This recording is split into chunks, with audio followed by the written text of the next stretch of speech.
കൂട്ടുകാർക്ക് നല്ലൊരു ദിവസം ആശംസിച്ചുകൊണ്ട് മാമ്പഴത്തിന്റെ പുതിയ വീഡിയോയിലേക്ക് സ്വാഗതം. നമുക്ക് നേരെ കിരണിന്റെ കല്യാണി ഇന്നത്തേക്ക് ഒരു അടിപൊളി വിശേഷത്തിലേക്ക് അങ്ങോട്ട് പോയാലോ.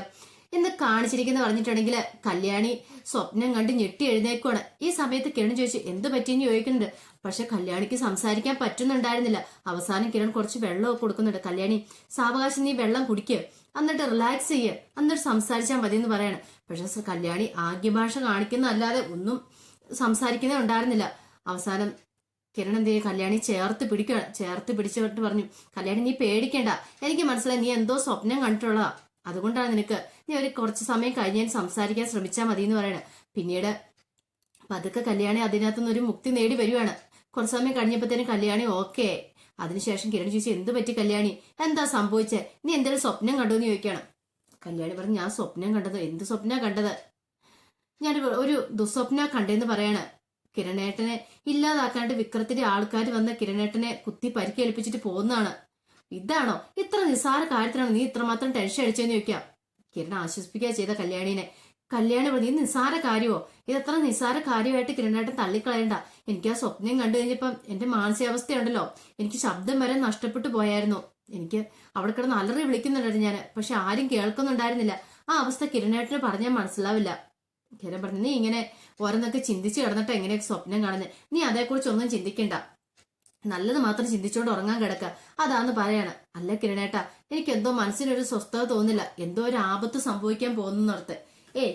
നീ ഏതൊന്നും ഓർത്ത് ടെൻഷൻ ഇങ്ങോട്ട് വന്നേ, നീ കിടന്ന് ഉറങ്ങിക്കേന്ന് പറഞ്ഞിട്ട് കയ്യിലേക്ക് ചേർത്ത് കല്യാണിന്റെ കിടത്തുവേണം, ഉറങ്ങിക്കോ, ഇനി അതോർത്ത് നീ ടെൻഷൻ അടിക്കണ്ട, നിന്റെ മനസ്സിൽ പല പല ചിന്തകളും ഉണ്ട്, അതാ നീ ഇങ്ങനെ ദുസ്വപ്നങ്ങളൊക്കെ കാണുന്നേ. ഇപ്പൊ സ്വപ്നം കണ്ടെന്നോർത്ത് അങ്ങനെയൊക്കെ ബലിക്കണമെന്നുണ്ടോ എന്ന് ചോദിക്കുകയാണ്. എന്നാലും എനിക്ക് സ്വപ്നമാണെന്ന് ഒരു നിമിഷത്തേക്ക് ഞാൻ മറന്നുപോയി കിരണേട്ടാ, എന്റെ മനസ്സിൽ അത്രയ്ക്ക് അത് ആഴത്തിൽ അത് പതിഞ്ഞെന്ന് പറയാം തുടങ്ങിയവള്. അതെ മര്യാദയ്ക്ക് കിടന്ന് ഉറങ്ങാൻ പറഞ്ഞുകൊണ്ട് കിരൺ ആശ്വസിപ്പിച്ച് കല്യാണിനെ കിടത്തി ഉറക്കുവാണ്. പിന്നീട് കാണിക്കുന്ന പറഞ്ഞിട്ടുണ്ടെങ്കിൽ പിറ്റേ ദിവസം രാവിലെ രാഹുൽ രൂപേനെ വിളിക്കുകയാണ്. രൂപേനെ വിളിച്ചിട്ട് പറഞ്ഞു അതെ ഞാൻ ചില പ്ലാനുകളും പദ്ധതികളും ഒക്കെ തയ്യാറാക്കിയിട്ടുണ്ടെന്ന് പറയും. എന്താ, അവന്റെ ആവശ്യം എന്നാ, പകുതി സ്വത്ത് സോണിയുടെ പേരിലേക്ക് എഴുതി കൊടുക്കണമെന്നല്ലേ, ആ ആഗ്രഹം ഇനി നടക്കാൻ പോകുന്നില്ലെന്ന് പറയാം. എന്താ ഏട്ടാ അങ്ങനെ പറഞ്ഞെന്ന് ചോദിക്കുകയാണ്. ഇന്നത്തോടെ ഇനി അവന്റെ കഥ തീർന്നു, അവന്റെ ശല്യം ഇനി മേല ഉണ്ടാകത്തില്ലെന്ന് പറയണം. അല്ല രാവിലെ ആരുടെ കാര്യം പറയുന്നേ, എനിക്കൊന്നും മനസ്സിലാകുന്നില്ല പറയാം. ഞാൻ പറഞ്ഞ ആൽബിയുടെ കാര്യമാ, സോണിയുടെ കഴുത്തിൽ താലി ആർത്താൻ പോകുന്ന ആൽബി, അവന്റെ കഥ തീരും. ഇനിയിപ്പൊ അവനൊരു റീത്തുമായിട്ട് വന്നാൽ മതി അവള്. ഇത് കേട്ടതും രൂപയൊന്നും ഞെട്ടി. രൂപ ഒരിക്കലും പ്രതീക്ഷ കാര്യമല്ലായിരുന്നു. പകുതി സ്വത്ത് എഴുതി കൊടുക്കുന്ന ആരാന്ന് നമുക്ക് കണ്ടറിയാം. ഇനി അവനുണ്ടെങ്കിലല്ലേ അവളുടെ പേരിലേക്കും അവന്റെ പേരിലേക്കും സ്വത്ത് എഴുതി വെക്കുള്ളൂ. ഇനിയിപ്പൊ ആരുടെ പേരിലേക്ക് എഴുതി കൊടുക്കണം, ആരുടെ പേരിലേക്ക് എഴുതി കൊടുക്കേണ്ടി വരില്ല. അതിനുള്ള പരിപാടികളൊക്കെ ഞാൻ ചെയ്തു വെച്ചിട്ടുണ്ടെന്ന് പറയണം. രൂപ ഇത് കേട്ടത് ഞെട്ടി. ദുഷ്ടൻ, അപ്പൊ ആൽബിനെ കൊല്ലാനാക്കായിട്ട് ആൾക്കാരെ ഏർപ്പാടാക്കിയിട്ടുണ്ട്. എത്രയും പെട്ടെന്ന് ഇത് അറിയിക്കണം ചന്ദ്രേട്ടനെ, അല്ലെങ്കിൽ ഇയാൾ ഇനി എന്താ ചെയ്യാൻ പോകുന്നു പറയാൻ പറ്റില്ല. ആൽബിയുടെ ജീവൻ അപകടത്തിലാണ്. അത് ഓർത്ത് കഴിഞ്ഞപ്പോഴത്തേനും രൂപയ്ക്ക് വല്ലാത്ത ടെൻഷനായിപ്പോയി. രൂപ പറഞ്ഞു ശരിയാട്ടാ ഞാൻ വെക്കട്ടെ, എനിക്ക് ചിലപ്പോൾ ധൃതിയാണെന്ന് പറഞ്ഞ് ഫോണും വെക്കുവാണ്. പിന്നീട് ചന്ദ്രസേനോട് പോയി കാര്യങ്ങളൊക്കെ പറയുന്നുണ്ട്. ഇങ്ങനെ രൂപയോടെ രാഹുൽ പറഞ്ഞ കാര്യങ്ങൾ ഇതെല്ലാം കേട്ട് ചന്ദ്രസേനൻ പറഞ്ഞു അവൻ ഒറ്റ നടക്കി പോകുന്ന എനിക്ക് തോന്നുന്നില്ല രൂപേ, അവൻ ഇത്രയ്ക്ക് ദുഷ്ടനാണോ. പാവം സോണിമോളെ ഇതൊന്നും അറിഞ്ഞിട്ടില്ല. ഇപ്പൊ സോണിമോളോട് ഇതൊന്നും പറയണ്ട, അവൾക്ക് വല്ലാത്ത ടെൻഷനാവും, അവള് വലിയ പ്രതീക്ഷയിലേ ഇരിക്കുന്നത്. അപ്പൊ ഈ സമയത്ത് നീ അറിഞ്ഞത് നന്നായി, അല്ലെങ്കിൽ നമ്മൾ എന്ത് ചെയ്തേനും, ഇനി ബാക്കി എന്താ വെച്ചാൽ ഞാൻ നോക്കിക്കോളാന്ന് പറയാണ് സേന്. പിന്നീട് കാണിക്കുന്ന പിറ്റേ ദിവസം രാവിലെ നേരം വെളുത്ത് കഴിഞ്ഞപ്പോഴത്തേനും കിരൺ വന്നിട്ട് ദീപയോട് കാര്യങ്ങളൊക്കെ പറയാണ്, കല്യാണിന്റെ സ്വപ്നത്തെ കുറിച്ചൊക്കെ. ഇന്നലെ രാത്രിയില് ഇവള് സ്വപ്നം കണ്ടിട്ടാണെങ്കിൽ ഞെട്ടി എഴുന്നേറ്റിട്ട് ശബ്ദം പോലും കിട്ടാത്ത അവസ്ഥയിലായിരുന്നു അമ്മയെന്ന് പറയാണ്. അപ്പൊ ദീപ എന്ത് സ്വപ്നം മോനെ ഇവള് കണ്ടേന്ന് ചോദിക്കണം. അതിനെക്കുറിച്ചൊന്നും പറയാതിരിക്കാൻ നല്ലത്, എനിക്ക് അപകടം പറ്റുന്ന സ്വപ്നമാണ് കണ്ടത്. കല്യാണി പറഞ്ഞു അത് നിസ്സാരമായിട്ട് കിരണേട്ടൻ തള്ളിക്കളയണ്ട, ഞാൻ കണ്ട സ്വപ്നമേ അമ്മേ ദുസ്വപ്നം എന്ന് പറഞ്ഞിട്ട് ചെറിയൊരു സ്വപ്നമൊന്നും അല്ല, അത് കണ്ടിട്ടുണ്ടെങ്കിൽ നമുക്ക് സഹിക്കാൻ പറ്റില്ല, സ്വപ്നത്തിൽ പോലും എനിക്ക് സഹിക്കാൻ പറ്റില്ല എന്ന് പറയാണ്. പിന്നീട് കല്യാണി താങ്കളുടെ സ്വപ്നം അങ്ങനെ പറഞ്ഞു കൊടുക്കുകയാണ് ദീപയ്ക്ക്. ഇതെല്ലാം കേട്ട് കഴിഞ്ഞപ്പോഴത്തേനും ദീപ പറഞ്ഞു കിരൺ മോനെ ഞാൻ പറയുന്നോട് മോന് മറ്റൊന്നും തോന്നരുത്, കല്യാണി ഇതിനു മുമ്പ് എന്തെങ്കിലും സ്വപ്നം കണ്ടിട്ടുണ്ടെങ്കിൽ ഒന്നെങ്കിൽ നമുക്ക് അല്ലെ നമ്മളുമായിട്ട് ബന്ധപ്പെട്ടിരിക്കുന്ന ആർക്കെങ്കിലും എന്തെങ്കിലും അപകടം ഉണ്ടാകാറ പതിവുള്ളത്, അതുകൊണ്ടൊന്ന് സൂക്ഷിക്കുന്ന നല്ലതെന്ന് പറയണം. കിരൺ പറഞ്ഞു ഒരു സ്വപ്നം കണ്ടെന്നോർത്ത് അങ്ങനെയൊക്കെ സംഭവിക്കുമോ എന്ന് ചോദിക്കും. പറയാൻ പറ്റില്ല മോനെ, കല്യാണി കണ്ട സ്വപ്നം ആയതുകൊണ്ടാണ് ഞാൻ പറഞ്ഞത്, ഇതിനു മുമ്പ് അവള് കണ്ടേക്കുന്ന സ്വപ്നങ്ങളെല്ലാം ബലിച്ചിട്ടുണ്ട്, അതാ എനിക്കൊരു ടെൻഷൻ എന്ന് പറയാണ്. ഇനിയിപ്പം നീ പോകുന്ന വഴിക്കൊക്കെ സൂക്ഷിച്ചും കണ്ടും വേണം നടക്കാൻ, കല്യാണിനെ നോക്കണം കേട്ടോ, എപ്പോഴെവിടുന്ന എന്താ വരുന്നത് പറയാൻ പറ്റില്ല, പ്രത്യേകിച്ച് ഈ സമയത്ത്. ചന്ദ്രേട്ടനും രൂപേച്ചും കൂടെ ഒരുമിച്ച് സമയമല്ലേ, അതുകൊണ്ടാണ് ഇനി പറയാൻ പറ്റില്ല എന്ന് പറഞ്ഞത്. എന്തെങ്കിലും അവരെ അപായപ്പെടുത്താനോ ആരെങ്കിലും വന്നാലോ രാഹുലിന്റെ ആൾക്കാര്. ഇനി പക്ഷെ വിക്രമാണെങ്കിലും തിരിഞ്ഞാ മതി. അറിയാലോ വിക്രത്തിന്റെ സ്വഭാവം പണ്ടത്തെ പോലെ ഒന്നും അല്ല ഇപ്പം. അവൻ ഓരോ ദിവസം ചെല്ലുന്നവരും വഷളായിക്കൊണ്ടിരിക്കുക. അതുകൊണ്ട് എന്തും ചെയ്യാൻ അവൻ മടിക്കില്ല. അതുകൊണ്ട് സൂക്ഷിച്ച് നടക്കുന്ന നല്ലാന്ന് പറയണേ. കിരൺ പറഞ്ഞു, വിക്രത്തിന് എനിക്ക് പേടിയോ? എനിക്ക് അവനെ പേടിയൊന്നും ഇല്ലാന്ന് പറയണം. ദീ പറഞ്ഞു, അങ്ങനെ ആരെയും പുച്ഛിച്ച് തള്ളണ്ട എന്ന് പറയുന്നുണ്ട്. പിന്നീട് കാണിക്കുന്ന പറഞ്ഞിട്ടുണ്ടെങ്കിൽ രാവിലെ ബ്രേക്ക്ഫാസ്റ്റ് കഴിച്ചുകൊണ്ടിരിക്കുവായിരുന്നു അഗസ്റ്റിന്. ഈ സമയത്താണ് ആൽബി അങ്ങോട്ട് ഒരുങ്ങി വന്നത്. അല്ല, രാവിലെ തന്നെ നീ എങ്ങോട്ടാന്ന് ചോദിക്കും. ഡാഡി മറന്നുപോയേ, ഇന്നല്ലേ എൻ്റെ സോണിയുടെ പേരിലെ സ്വത്തുക്കളൊക്കെ എഴുതി തരാം, എഗ്രിമെന്റ് വെക്കണം, അതിനിപ്പം രജിസ്റ്റർ ഓഫീസിലേക്ക് ചെല്ലാൻ പറഞ്ഞത്. ഓ, ആ കാര്യം അങ്ങ് ഞാൻ മറന്നുപോയി. അല്ല, നീ ഫുഡ് കഴിക്കുന്നില്ലടാ മോനെ. നിൽക്കും, എനിക്ക് ഫുഡൊന്നും വേണ്ടാന്ന്. ഓ, ഇനിയിപ്പോ നിനക്ക് ഇവിടുത്തെ ഫുഡൊന്നും പിടിക്കില്ലായിരിക്കും. ഇനിയിപ്പോ നിനക്ക് സോണിമോൾ ഉണ്ടാക്കുന്ന ഫുഡൊക്കെ പിടിക്കുള്ളായിരിക്കും. അവിടെ ചെന്ന് കഴിക്കാനായിരിക്കും ഈ പോക്കല്ലേ എന്ന് ചോദിക്കണം. ഏയ്, ഞാൻ അവിടെ ചെന്ന് ഫുഡൊന്നും കഴിക്കില്ല ഡാഡി. അതെന്താ, നിനക്ക് കഴിച്ചാല്?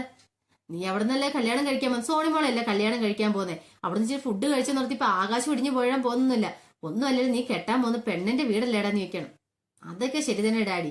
എന്നാലും കല്യാണത്തിന് മുമ്പ് അവിടെ പോയി അങ്ങനെ ഫുഡൊക്കെ കഴിക്കുന്നത് ശരിയാണോ? പിന്നെ അതിനകത്ത് ഒരു ശരികേടുമില്ല. നമ്മുടെ സ്വന്തം വീട് പണി നീ ആ വീടിനെ കണ്ടാൽ മതി, അല്ലാതെ അന്യരായിട്ട് കാണുന്നോണ്ടേ ഈ പ്രശ്നം എന്ന് പറയാണ്. ശരി, എന്നാ ഞാൻ പോട്ടെ എന്ന് പറയണം. നോക്കിയും കണ്ടൊക്കെ പോണേ മോനെ എന്ന് പറയണം.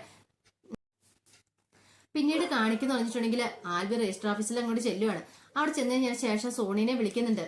സോണിയുടെ എവിടെയാന്ന് നിൽക്കുമ്പോൾ സോണി പറഞ്ഞു, അതെ, ഒരു 5 മിനിറ്റ് ഇപ്പൊ തന്നെ ഞങ്ങൾ അങ്ങോട്ട് എത്തുകൂട്ടെന്ന് പറയാം. അവിടെ വെയിറ്റ് ചെയ്യാൻ പറയാണ്. ശരി, എന്നാ നിങ്ങൾ പോരേന്ന് പറയാണ്. അങ്ങനെ ആൽബി എന്ത് ചെയ്യുവാണ്, താൻ ഇട്ടുകൊണ്ട് വന്ന് കോട്ടൊക്കെ കാരണത്തേക്ക് ഊരി വെച്ചിട്ട് അങ്ങോട്ട് പുറത്തേക്ക് ഇറങ്ങി രജിസ്റ്റർ ഓഫീസിൽ അങ്ങോട്ട് പോവാണ്. ഈ സമയത്ത് കൂടെയുള്ള കൂട്ടാളികളുടെ ഒരു ഗുണ്ട പറയാണ്, ഇതേ അവൻ ഇറങ്ങിയിട്ടുണ്ട് കേട്ടോ, ഇനി അധികം വൈകാതെ തന്നെ നമ്മൾക്ക് അവന്റെ കാര്യം അവസാനിപ്പിക്കണം എന്നും പറഞ്ഞുകൊണ്ട് അവന്മാര് കാറിൽ നിന്ന് ഇറങ്ങുവാണ്. ഈ സമയത്ത് രാഹുൽ എന്ത് ചെയ്യുവാണ്, രാഹുൽ മുറിക്കകത്ത് ഇങ്ങനെ ഓരോന്നൊക്കെ ആലോചിച്ചോണ്ടിരിക്കുക. കാര്യങ്ങൾ വല്ലതും നടക്കുവോ? ഇപ്പൊ നടന്നിട്ടുണ്ടായിരിക്കോ? അവന്മാരെ വിളിക്കാനും പറ്റില്ല. തെരുതെരിഞ്ഞ് വിളിച്ചിട്ടുണ്ടെങ്കിൽ എന്തെങ്കിലും പ്രശ്നം ഉണ്ടായാലോ. പിന്നീട് കാണിക്കുന്ന പറഞ്ഞിട്ടുണ്ടെങ്കിൽ രാഹുലിന്റെ മുറിയിലേക്ക് ശാരി കയറി വരുമായിരുന്നു. അപ്പൊ രാഹുൽ ഇങ്ങനെ ഓരോന്നൊക്കെ ആലോചിച്ചോണ്ടിരിക്കുകയാണ്. അപ്പൊ ശാരി വന്നിട്ട്, എന്താ ഭയങ്കര ആലോചനയിലാണല്ലോ എന്ന് പറയണത്. എന്താ, എനിക്ക് ആലോചിച്ച് കൂടെന്ന് ചോദിക്കുകയാണ്. പിന്നെ നിങ്ങൾ ആലോചിച്ചും വലിയ പ്രയോജനമൊന്നും ഇല്ല. അപ്പുറത്ത് കണ്ടില്ലേ, ആ രൂപയും ചന്ദ്രസേനും കൂടെ ഒന്നായത്. നിങ്ങൾ ഇവിടെ ആലോചിച്ചും പെറുക്കിയിരുന്നു. സ്വത്തുക്കളെല്ലാം അയാളും അയാളുടെ മക്കളും കൊണ്ടുപോകുന്നു പറയാം. രാഹുല്, പിന്നെ സ്വത്തുക്കൾ കൊണ്ടായിട്ട് അത് ചന്ദ്രസേനും മക്കളും, അതൊന്നും നടക്കാൻ പോകുന്ന കാര്യമല്ലടി എന്ന് പറയണം. അതിനു മുമ്പ് ഞാൻ സേനെ ഇല്ലാതാക്കില്ലെന്ന് ചോദിക്കണം. സേനെ ഇല്ലാതാക്കാൻ നിങ്ങൾ കൊള്ളാം, നല്ല കഥയായി. നിങ്ങൾ ഇത് പറഞ്ഞുകൊണ്ടിരുന്ന ആണ്ടെ രൂപ സൈന്യം ഇപ്പൊ ഒന്നായിരിക്കുക. ഇനി അധികം വൈകാതെ തന്നെ സ്വത്തുക്കളൊക്കെ രൂപ മക്കളുടെ പേരിലേക്ക് എഴുതി കൊടുക്കും. അതൊക്കെ കണ്ടുകൊണ്ടിരിക്കാൻ നിങ്ങൾക്ക് പറ്റുള്ളൂ എന്ന് പറയാം. രാഹുല് പറഞ്ഞു, അതൊക്കെ നിന്റെ വെറും തോന്നൽ മാത്രമല്ലേടി, അതൊക്കെ നടക്കാൻ പോകുന്ന കാര്യമാണോ? അതൊക്കെ ഒരിക്കലും നടക്കാത്ത വെറും മോഹങ്ങൾ മാത്രമാണെന്ന് പറയണം. ഈ രാഹുൽ ആരാ ഇപ്പോഴും നിനക്കും നിന്റെ മൂക്കും മനസ്സിലായിട്ടില്ല. അതാ നീയൊക്കെ ഇങ്ങനോട് ഇങ്ങനെ പറയുന്നേ. ഒരു ദിവസം നീയൊക്കെ മനസ്സിലാക്കുന്ന സമയം വരുമെന്ന് പറയാം. അതെ, അത് ഉറപ്പായിട്ടും ഉണ്ടാകും. സമതല തെറ്റിയ നിങ്ങളുടെ വാക്ക് ഞാൻ വിശ്വസിക്കണോ? അല്ലേ, കൊള്ളാം, നല്ല കഥയായെന്ന് പറയണം. രാഹുൽ, സമതല തെറ്റിയ എനിക്കല്ല നിന്റെ എന്ന് പറഞ്ഞിട്ട് അങ്ങോട്ട് നിർത്തുവാണ് അങ്ങോട്ട്. ഇത് കേട്ടപ്പോഴത്തേനും ശാരി പറഞ്ഞു, നിങ്ങളോട് പറഞ്ഞിട്ട് ഒരു കാര്യമില്ല, നിങ്ങളോട് പറഞ്ഞ് എന്നെ വേണം പിടിച്ചിട്ട് അടിക്കാനായിട്ട് എന്ന് പറഞ്ഞുകൊണ്ട് ശാരി അങ്ങോട്ട് പോവാണ്. ഈ സമയത്ത് രാഹുലിന്റെ മനസ്സിലോർക്കുക, വിളിക്കണോ അവന്മാരെ? വിളിച്ചിട്ടുണ്ടെങ്കിൽ പ്രശ്നമാകുമോ? ഇനി കാര്യങ്ങൾ നടന്നു കാണുമോ എന്നൊക്കെ രാഹുൽ ചിന്തിച്ചുകൊണ്ടിരിക്കുകയാണ്. അപ്പൊ അതിന്റെ വിശേഷങ്ങളൊക്കെയാണ് നമ്മളിന്ന് കാണുന്നതെന്ന് പറഞ്ഞിട്ടുണ്ടെങ്കിൽ, അപ്പൊ ഇതിന്റെ ബാക്കി വിശേഷങ്ങളായിട്ട് വൈകുന്നേരത്തെ പ്രമോയും ഞാൻ വരാട്ടോ. അപ്പൊ ഇത് പ്രമോ വിശേഷം കൂടെ ഉൾപ്പെടുത്തിക്കൊണ്ട് പറഞ്ഞ, അപ്പൊ ഇതിനകത്ത് എന്തെങ്കിലും മാറ്റങ്ങൾ വന്നിട്ടുണ്ടെങ്കിൽ, മാറ്റം വരത്തില്ല, വന്നിട്ടുണ്ടെങ്കിൽ ഞാനത് വൈകുന്നേരത്തെ വീഡിയോ എഴുതുന്ന കൂട്ടത്തിൽ അതും കൂടി അപ്ലോഡ് ചെയ്യാട്ടോ. അപ്പൊ എല്ലാവർക്കും ഇഷ്ടപ്പെട്ടെങ്കിൽ ഒന്ന് ലൈക്ക് ചെയ്യണം കേട്ടോ. ഒരിക്കൽ കൂടി എല്ലാവർക്കും നല്ലൊരു ദിവസം ആശംസിച്ചു നിർത്തുന്നു. നന്ദി.